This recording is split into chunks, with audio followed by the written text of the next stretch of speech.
It is the first hour after dawn on the northern frontier of the Roman Empire, in the autumn of the year 123.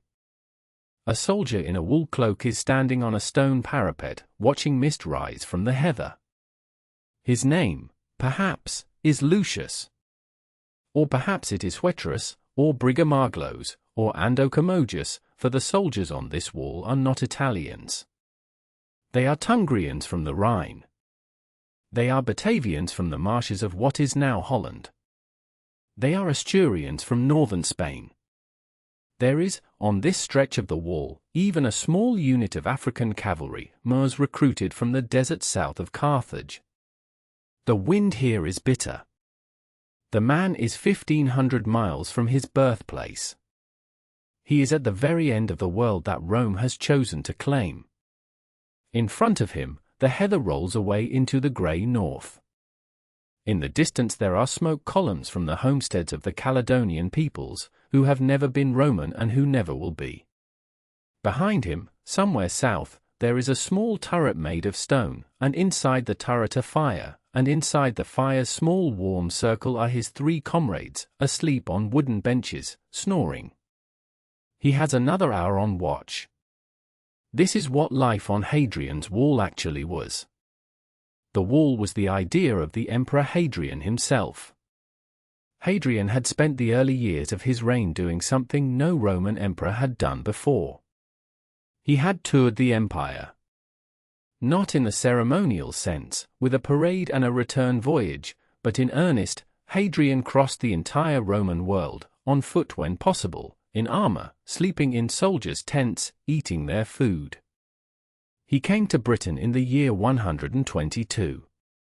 The northern province was in a state of low-grade rebellion. There had been raids from the Caledonian peoples. There had been Roman defeats whose details the chroniclers chose not to record. Hadrian's predecessor, Trajan, had been an emperor of expansion. Hadrian was an emperor of consolidation. Where Trajan had asked, "How far can we push?" Hadrian asked, "What can we hold?" He decided to draw a line. Not a metaphor. A literal line. His engineers chose the narrowest point of northern Britain, a stretch of land 73 miles long, running from the salt marshes near the modern city of Carlisle in the west to the mouth of the River Tyne, where the city of Newcastle now stands, in the east. They would build a wall across the entire island. It took 6 years. 3 full legions, the 2nd Augusta, the 6th Victrix, and the 20th Valeria, were assigned to the work. Roman legions in this period were not only soldiers. They were also engineers, masons, surveyors, accountants. They built bridges. They cut roads through forests. They quarried stone. The wall they constructed was, in places, 15 feet high and 10 feet thick. Most of it was stone, but the western stretches were turf, because the geology was different there. There was a deep ditch in front of it, on the north side, and a paved military road behind it, on the south side. At every Roman mile, every 1,479 meters, by our measure, there was a small fortified gatehouse called a mile castle, large enough to house a dozen men. Between the mile castles, 2 stone watchtowers. And at intervals of roughly 7 miles, a major fort, large garrisons, with bathhouses, granaries, parade grounds, and headquarters buildings.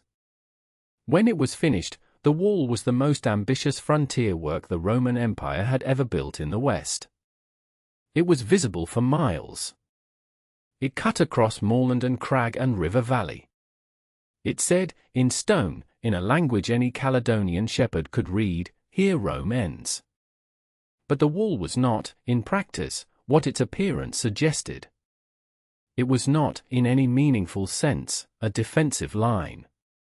The Caledonian peoples did not have armies that could storm a wall. The threat from the north was small bands of raiders, on foot, taking livestock, slipping back through the hills. What the wall actually did was channel and control movement. Civilians on either side, and there were many, because the people on both sides of the wall were related, traded with each other, sometimes married each other, had to pass through the mile castle gates. The Romans could tax them. They could question them. They could refuse passage to anyone they did not like. The wall was, in the end, a very expensive customs post. And it was also a place of work. A garrison of perhaps 15,000 auxiliary soldiers lived along its length at any one time. They patrolled. They slept. They cooked.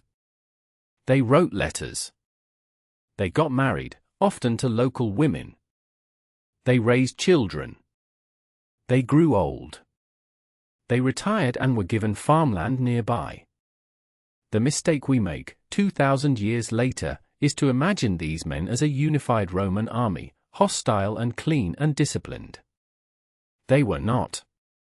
They were the inhabitants of a long, thin, strange town, 1,500 miles from any major city, in a climate that surprised them and offended them in roughly equal measure. We know this because, in 1973, in a fort called Vindolanda, the past began to speak. Vindolanda was a Roman auxiliary fort just south of the wall, in a damp valley in what is now Northumberland. In the late 1960s, archaeologists working there made a discovery that no one had quite expected. Buried in the cold wet clay beneath the floor of the fort's commanding officer's house, in airless waterlogged conditions that had preserved organic material for 19 centuries, there were wooden writing tablets. The Romans, on this frontier, did not have plentiful papyrus. So they wrote on thin postcard-sized slices of birch and alder, in ink, in cursive Latin. And in the cold sealed mud of Vindolanda, hundreds of these tablets had survived. When they were carefully cleaned and read, a process that took years, because the ink had faded and the wood had darkened, what emerged from them was not military history. It was something quieter, and stranger, and far more moving. It was the daily life of the people who lived on the wall. There is, on tablet number 346, a letter from a soldier's family in Gaul. They are sending him a parcel. They have included, the letter says, pairs of socks from Satua, 2 pairs of sandals, and 2 pairs of underpants. There is, on tablet 291, an invitation to a birthday party. Claudia Severa, the wife of the commander of a neighboring fort, writes to her dear friend Sulpicia Lepidina, the wife of the commander of Vindolanda. The 3rd day before the Ides of September, she says, will be the day she celebrates her birthday. She would very much like Sulpicia to come. She adds, at the end, in a different handwriting, her own, in fact, not the scribe's, I shall expect you, sister. Farewell, sister, my dearest soul.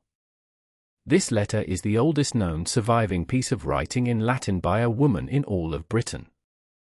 2 friends, separated by some miles of cold Northumbrian moorland, arranging to meet for a birthday. There is a request from a soldier for more beer to be brought up to the fort, because the men have run out. There is a complaint from someone, exact identity unclear, about the small wretched roads of this country, and how miserable they are to travel on in winter. There is a letter mentioning, almost in passing, the existence of a unit nickname for the local Britons. The Romans called them, with the sour humour of soldiers everywhere, the Britunculi. The little wretched Britons. The diminutive of contempt, exactly as a modern soldier might use. There is, in another tablet, the muster roll of an entire cohort, listing how many soldiers are present, how many are sick, how many have been sent out on detached duty to gather building materials. These are not the lives of conquerors. These are the lives of clerks, and of board guards, and of women writing to other women across a moor. The wall stood for almost 300 years. It was repaired. It was extended. There were periods when it was abandoned, briefly, and the Romans tried to hold a different line further north, the so-called Antonine Wall, built by Hadrian's successor, which lasted only a generation before they retreated back to Hadrian's line. The garrisons changed. By the 3rd century, many of the men on the wall had been born there. Their fathers had been auxiliary soldiers. Their mothers had been British or Gaulish. They spoke a local soldier Latin laced with Celtic words. They worshipped a mix of Roman gods, German gods carried by Rhineland legionaries, and at least one African god whose altar was found near a mile castle in the west. In the early 5th century, when Rome itself began to crack, the legions were withdrawn from Britain. The wall was simply left. The garrisons drifted home, or were absorbed into the local population, or stayed in their forts as small armed communities of locals who happened to call themselves Roman for a while longer. For the next 1,000 years, farmers on either side took stone from the wall to build cottages and churches and dry stone enclosures. You can find Roman building blocks today in the walls of villages all over Northumberland, set carefully into a chimney or a stable. If you walk along Hadrian's wall today, and many people do, because there is a long footpath that runs its full length, you can stand on the remaining stretch of stonework near the village of Housesteads, where the wall rises and falls along the dramatic ridge of the Wind Sill, and you can look north into Scotland. The land has not changed very much. The heather is the same. The wind is the same. The smoke columns are gone, because the homesteads are gone, but on a clear morning you can still see for miles. If you are very quiet, and you have read the Vindolanda tablets recently, you can almost imagine the soldier on the parapet behind you. Lucius. Queterus. Brigamaglos. Andocomogus. A young man in a wool cloak, 1,500 miles from home, watching the mist rise from the heather, waiting for his watch to end, hoping the parcel from his mother arrives soon. 2 pairs of socks. 2 pairs of sandals. 2 pairs of underpants. The wall remembers them. Sleep well.